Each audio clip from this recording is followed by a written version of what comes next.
세종시 한 아파트에서 3, 40대 자매와 초등학생 자녀들이 숨진 채 발견돼 경찰이 조사하고 있습니다. 경기 의정부시의 한 주택에서 일가족인 40대 부부와 6살 아들이 숨진 채 발견됐습니다.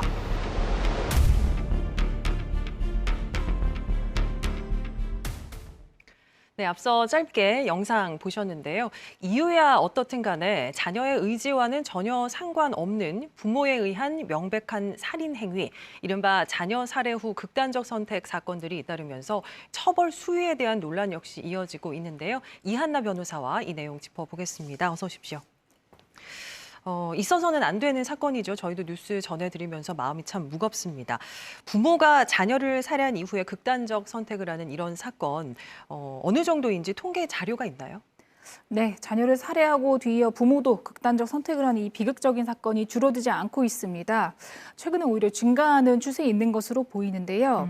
보건복지부 자료에 따르면 2016년도에 36건, 2017년도에는 38건, 그리고 최근 2020년에는 43건으로 줄기는커녕 오히려 늘고 있는 것으로 지금 보입니다. 예. 얼마 전 우리 지역 세종시에서도 자녀들 살해하고 모친이 투신한 사건이 있었고요. 오늘은 또 아산에서 자녀들에게 수면제를 먹이고 모친 스스로도 극단적인 선택을 하려다가 미수에 그친 사건이 있었습니다. 여러 자료들을 보면요. 경제적인 문제가 주요 범행 동기라고 하는데 실제로 어떻습니까? 이러한 사건이 일어나게 된 이유가 몇 가지 있는데요. 통계에 따르면 생활고로 인한 경우가 33.1%, 그리고 처지를 비관한 경우가 30.5%, 즉 이제 경제적 어려움이 가장 큰 동기가 되고요. 예. 그 다음으로 이제 처지를 비관하거나 가족 간의 불화가 있어서 이러한 범행이 일어나는 경우가 있습니다. 최근에 경기 상황이 워낙 좋지 않다 보니까 경제적인 문제가 주요 동기라는 점 여러모로 조금 우려스러운 부분이네요.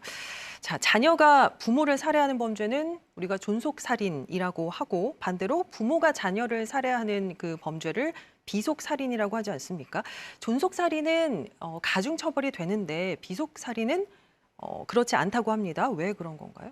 우리 형법은 사람을 살인한 자를 처벌한다라는 법률을 정하면서 존속, 그러니까 부모님을 살인한 경우에는 가중처벌하는 조항을 별도로 두고 있습니다. 네. 살인 경우에는 뭐 사형 또는 5년 이상의 징역이지만 존속살인의 경우에는 사형 또는 7년 이상의 징역형에 처하고 있는데요. 이 존속에는 이 배우자와 배우자의 부모도 포함이 됩니다. 이제 반면에 자녀를 살해하는 비속살인의 경우는 이에 관하여 별다른 규정을 두고 있지 않고 보통의 살인죄로만 처벌을 하고 있습니다. 예, 존속 살해는 별도의 법률이 있는데 비속 살인은 별도의 규정이 없다. 예, 맞습니다. 예.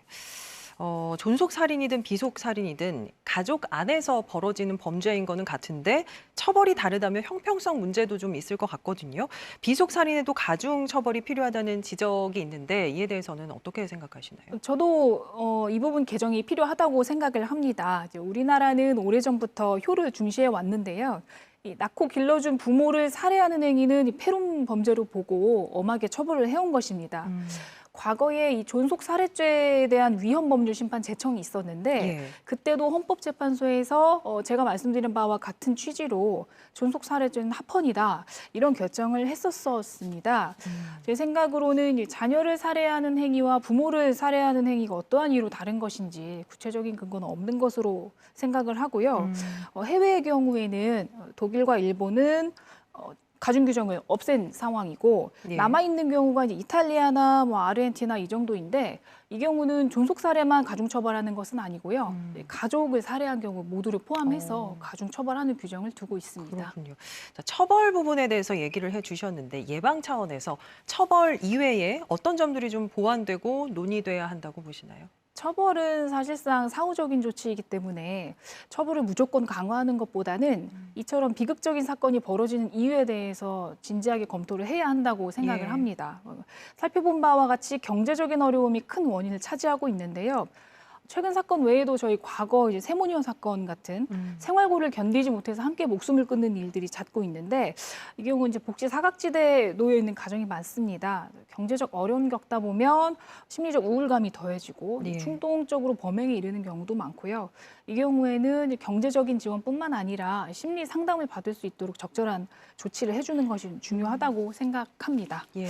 네, 그리고 뭐 국가가 부모의 역할 대신해서 우리 아동 복지를 적극적으로 시행하고 그것이 좀 안정된다면 우리 아이들이 이렇게 본인들의 의지와 상관없이 생명을 잃는 일이 없지 않을까 예. 그렇게 생각합니다. 관련 사건 이야기할 때 동반 자살이라는 표현을 간혹 쓰는데 동반 자살이 아니라 명백한 살인이라는 사실 인지해야겠습니다.